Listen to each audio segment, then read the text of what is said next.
Hello, I hope everybody's having a good day, doing well, and today I want to do a video of installing this blinking light wind.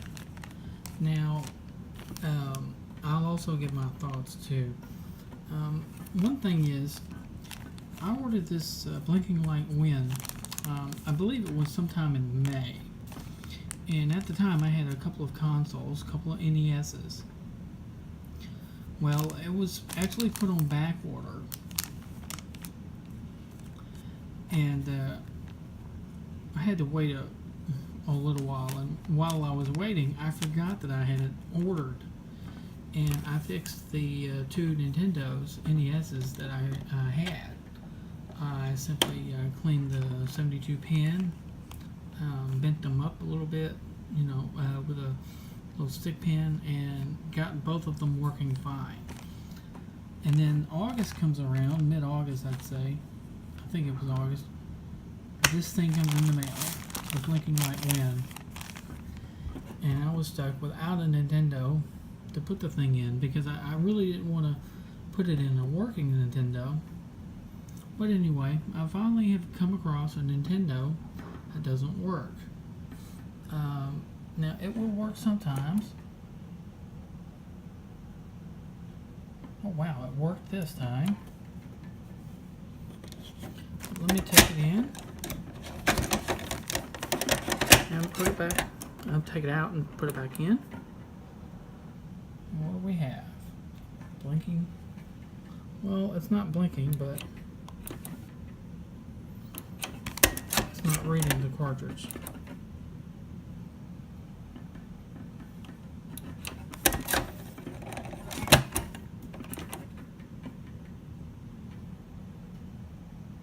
So there's the famous blinking red light. So I'm going to install this and see how it works and give you my thoughts. Alright, first thing I'm going to do is I'm going to take this out of the package. I'm going to cut this open.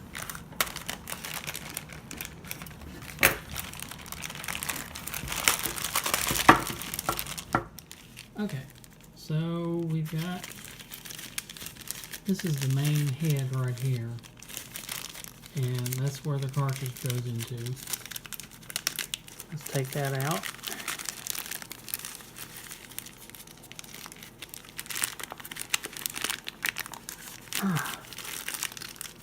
Sometimes plastic is the hardest substance to break, huh? Okay. Yeah. Keep calm and don't press down. So you gotta put that inside your door, or you can. A little sticker.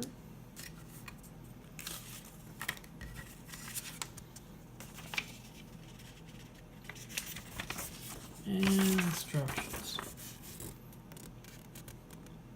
I'll let you read that. You can pause it if you want.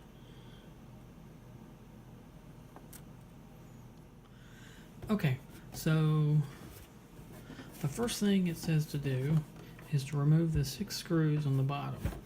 Well, first thing you want to do though is you want to unplug it, of course.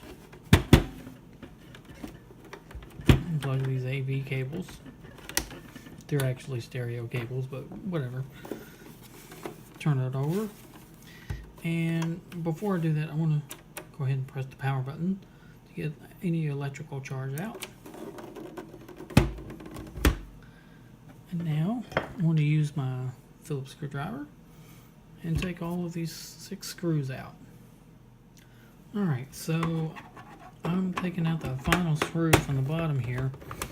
And one good thing that you can do is that you can use the expansion port cover, or whatever they call this thing, and put all your screws in. So that's what I like to do when I'm working on the Nintendo, the NES.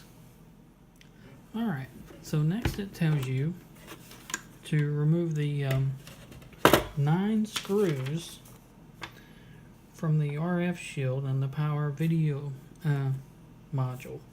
So you got 1, 2, 3, 4, 5, 6, 7, 8. There's going to be one somewhere else. I miscounted somewhere or something, but there's 9 screws, it says. So I'm going to take those out. Okay, so the 9th screw that I didn't count was the one right here. So you got one right here, one right here, here, here, here, here, here, here, and here. And that's the 9 screws. So I'm going to take off the RF shield. Okay, so next it says to remove the 6 screws holding in the loading tray and the original 72-pin connector. So you're going to have 6 screws. This screw, this screw, this screw, this screw, this screw, this screw, this screw, and this screw. And most of the NES screws are the same size, but these 2 right here are longer, so you're going to have to separate those, but all the rest of them you can put in your tray. And that's when you're working on the NES or anything like that. I'm not sure that we'll use these again, but that's just for your informational purposes. So I'm going to remove those 6 screws. Okay, so next it tells you to remove the loading tray and the 72-pin connector, the original one. So what we're going to do is we're going to lift this up a little bit, the motherboard, and oh, duh, I forgot a screw. Sorry about that.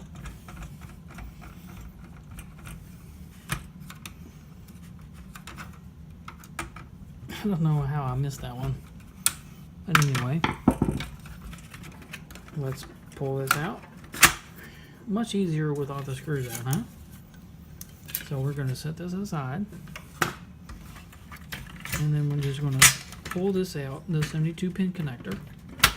And this is actually going to be a little bit tight on this and a little bit hard. So you're going to have to use a little bit of force, but don't break everything, huh? So set that aside.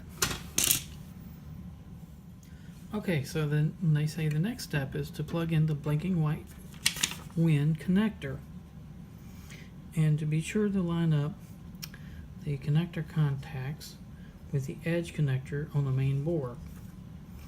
So I'm believing it goes this way since the writing is that way, and it tells you this side up. So I'm going to just plug this right in. It's lining up there with the pins there. So, oh my goodness, that's a tight fit right there. All right, so next it tells you to line up the loading tray, put it on the main board. So there's these little notches right here, and they go around these edges here.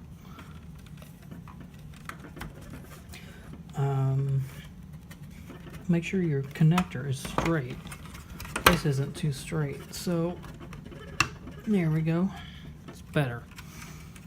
So I'm gonna take this tray and line it up and push it in. So the screw holes should all line up. So it looks like there's only 4, but see, this one goes, well, does it go into the longer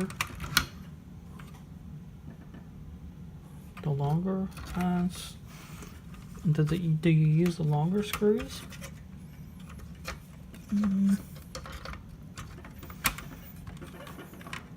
I'm thinking no. So I'm going to try to put the 4 regular size screws back on, and we'll see. So I ended up lining up my original tray to see where the holes lined up so I could make sure that I used the right screw. Because there's two longer screws in the back here in the original. And what I found out was that it lines up with the longer screw hole.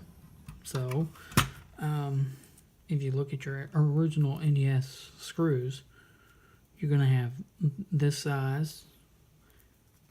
Whoopsie.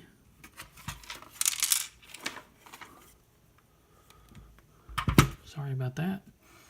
You're going to have this size, and then you're going to have that size in there.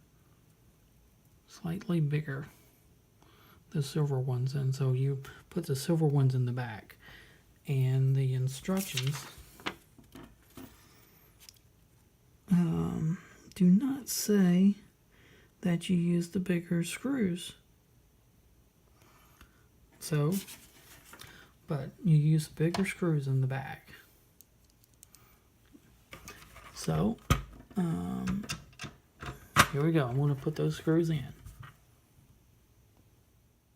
And of course you put the regular screw, the smaller one, into the fronts.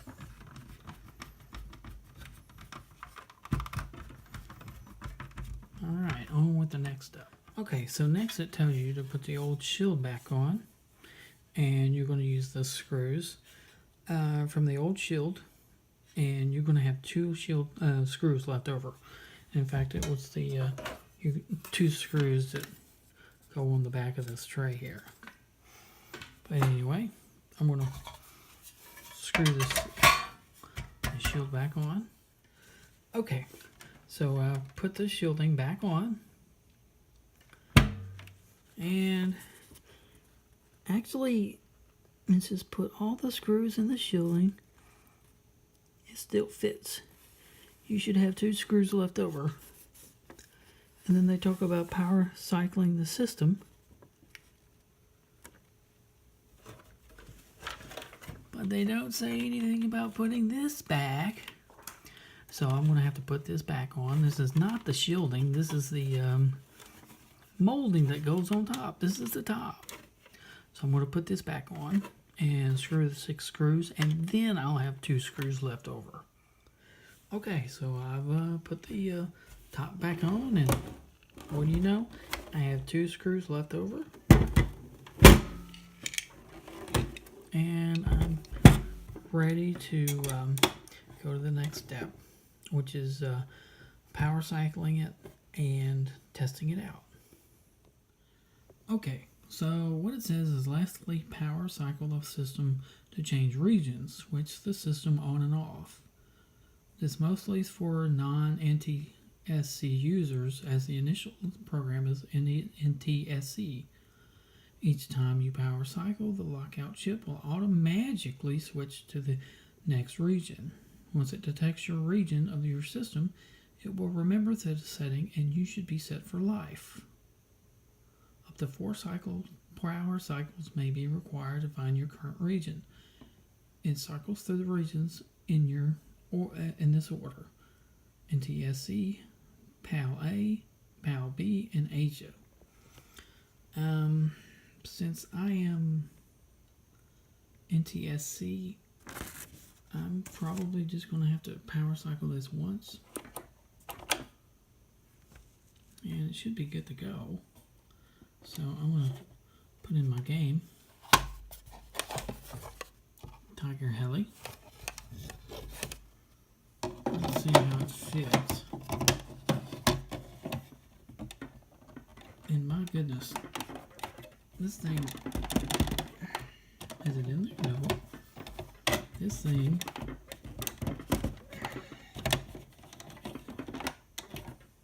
is really tough to put in.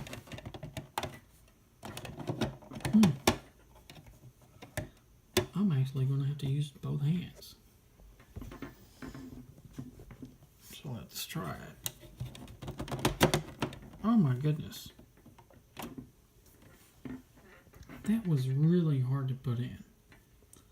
Let's see if it works.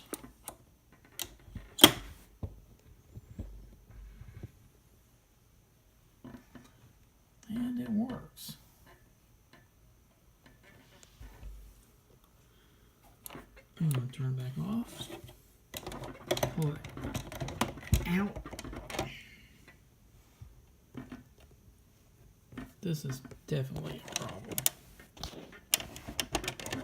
It is super tight. Sorry. Give me my game back. Hold on. Let's see. Oh, that is super tight.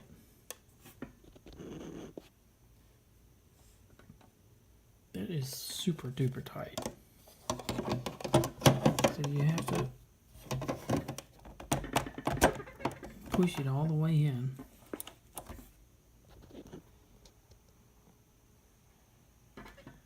And there you go. It works. Okay, so what are my final thoughts on this? Well, the very good thing about this is it really functions the way the NES should have functioned in the first place. They should have designed the 72 pin like this in the first place, and you wouldn't have any pressing down. And originally they wanted it to be like a VCR because there was supposed a crash in 1983 of the video game market, the home video game market in the US. So they wanted to make it look like a VCR, and they packaged it with Rob. But they still could have accomplished this by making the 72 pin like the blinking like when, and you just push it in, and you know that would have solved a bunch of problems that gamers are having today and they had back in the day. Blowing in the cartridges and cleaning them. It would have been a much better system for reading games. That said, the blinking light when has just about one flaw, and this is really a pet peeve of mine. These clone systems that have really tight pins, I really don't like that at all.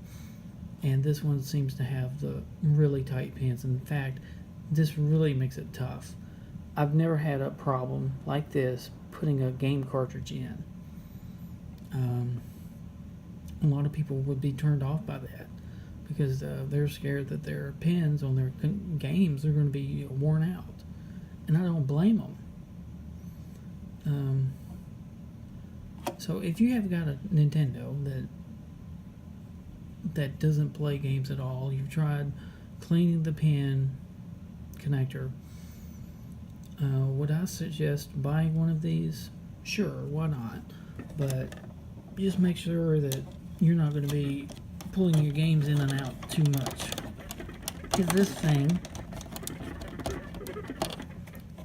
you have to have two hands to get this thing out. And I'll tell you, this is going to be a nightmare for me, sitting on a shelf and just struggling to get these cartridges out. Also, the instructions are not perfect. Of course, they don't tell you that to use the longer pins in the back of the loading tray, or the new loading tray.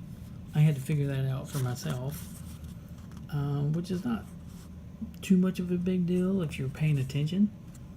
It also doesn't tell you to put the top back on. It just tells you to put all the screws and the shielding. It's still fixed.